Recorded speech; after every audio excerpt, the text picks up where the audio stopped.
होती ना कृपा तो मातु पाता ना तुम्हारा प्यार, चीर तम तो में धवल दिखाता कौन, प्रेरणा तुम्हारी शुभ धारणा जगाती ना, जो साधक अबोध को सुधाकर बनाता कौन, साधक अबोध को सुधाकर बनाता कौन।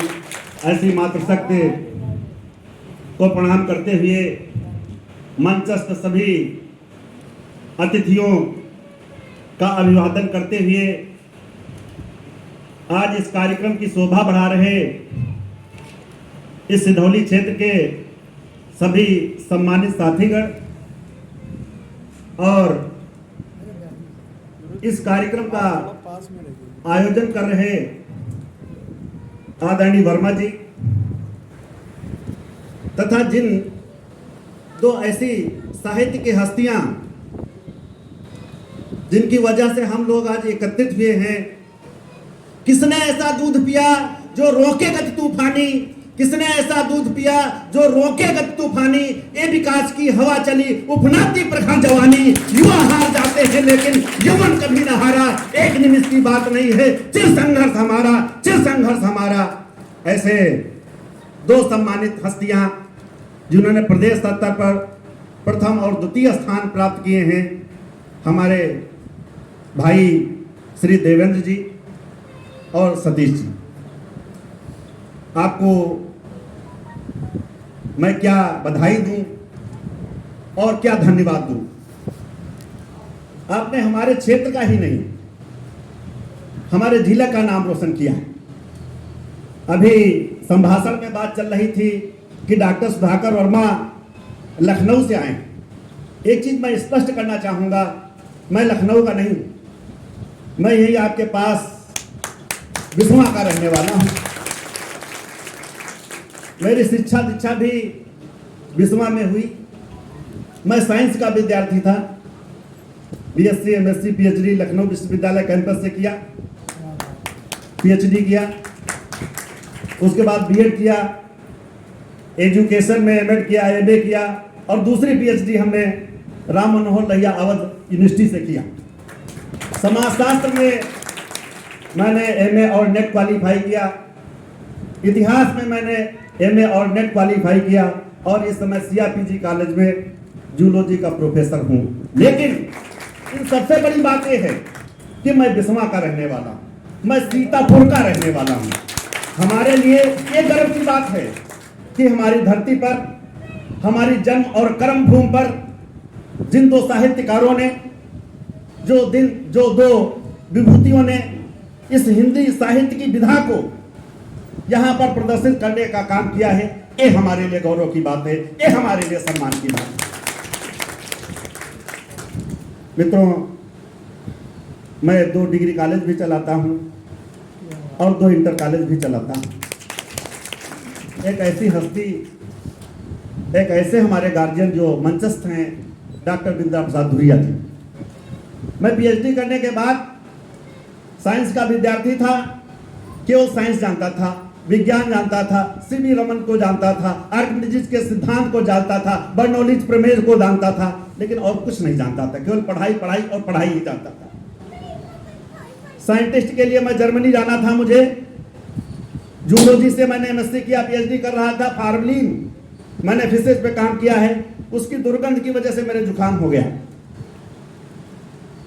जुकाम नहीं ठीक होता था। लखनऊ के तमाम डॉक्टरों को दिखाया लेकिन जुकाम नहीं ठीक हुआ।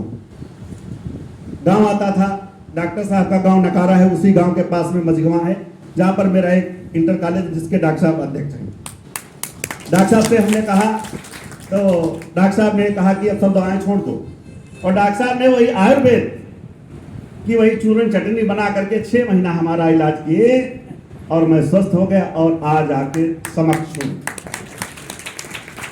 तो ये कहने में बिल्कुल संकोच नहीं होना चाहिए कि आज मैं जो भी हूं, जो कुछ भी हूं, वो एक और एकमात्र डॉक्टर बिंद्रा प्रसाद धुरिया जी की बदौलत है।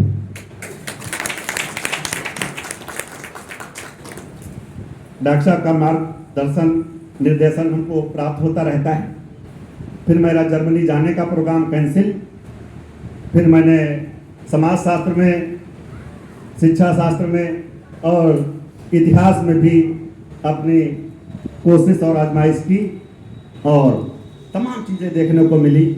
हम इस कार्यक्रम को देख करके बड़ा ही हर्षित हैं कि यहाँ पर इसको क्या कहा जाए, सामाजिक मंच कहा जाए, शैक्षिक मंच कहा जाए, प्रायोगिक मंच कहा जाए, प्रमाणिक मंच कहा जाए या फिर आध्यात्मिक मंच कहा जाए। ऐसे पुरोधा, ऐसे वीर कह लीजिए हमारे बीच हैं जो एक एक क्षेत्र में अपने अपने क्षेत्र में एक से बढ़कर एक हैं। सभी आज यहाँ पर एकत्रित हैं और इस मंच और कार्यक्रम की शोभा बढ़ा रहे हैं।